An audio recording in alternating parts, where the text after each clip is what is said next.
Hey guys, this is Ryan. Today I want to walk you through the design improvements we've made on the FibreSeeker 3 based on your feedbacks. After sending almost 50 prototypes to beta testers and previewers, we have received a lot of valuable comments, and we took each single of them seriously and we acted on them immediately. Every comment you send us or left online have helped us to move this product forward.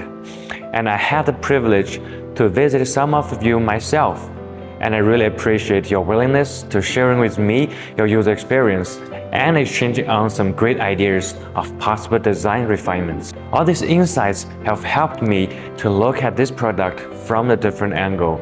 So from the chamber to the print head, and from the extruder to the hot end, and from the motor to the print bed.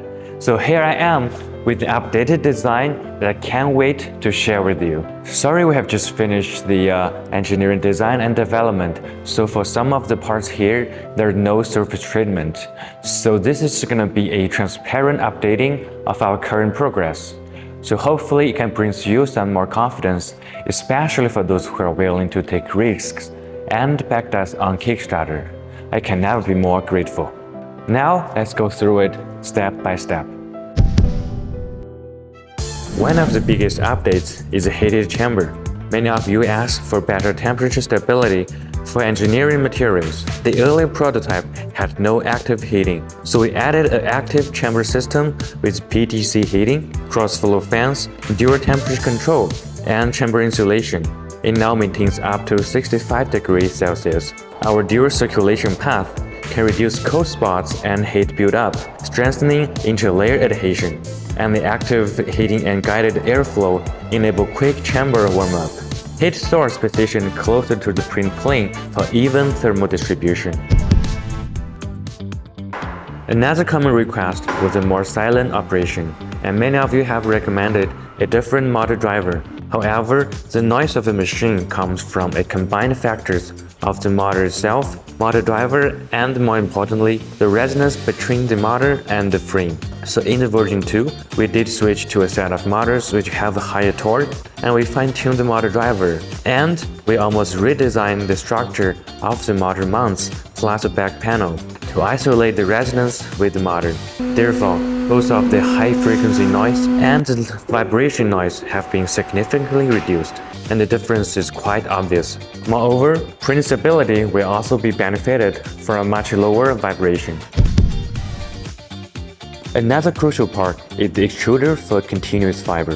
The raw fiber, after being coated with resin, become very brittle, so we cannot squeeze them with regular gears like plastic filament. Thus, the belt drive system was then a temporary solution, while we have been testing on different gear materials for the pressure wheel drive's design, which gives stability to the fiber feeding and make it easier for fine-tuning the tension of the fiber during printing so you can lay a more straight line. The hot end used to be difficult to service with the connector placed at the back. In V2.0, we moved to a modular 3-bar design and made all hot end connectors front accessible. We also added a high-flow plastic hot end capable of 500 mm per second with a 0.4 nozzle, reaching up to 350 degrees Celsius. The previous stripping mechanism wore out too quickly, so we redesigned it using silicone pads and spring clips for longer life and fewer replacements. So all of these updates have been implemented in the V2 machines which we are producing now. And we're gonna keep improving openly and transparently just like this.